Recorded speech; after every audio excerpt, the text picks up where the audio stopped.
What is up? Welcome to this video. Welcome to another episode right here on this channel.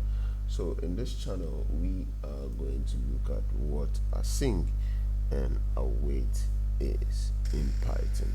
So what exactly are they? Modern programming languages like JavaScript and C# use async and await to handle asynchronous operations elegantly, and this async keyword marks a method as asynchronous, while await pauses execution without blocking the thread, allowing other tasks to run simultaneously.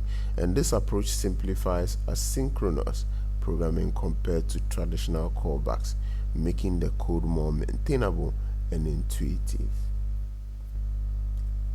So how does async and await actually work together? So async and await serve distinct yet complementary purposes, where the async function marks a function as asynchronous, returning a promised task and enabling await usage within it.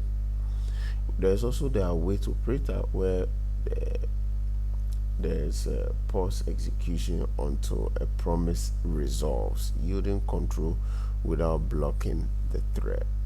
So this is a JavaScript example right here instead of a Python. So just do well to try it out and let us know how it went in VS Code. Okay, thank you for watching this video.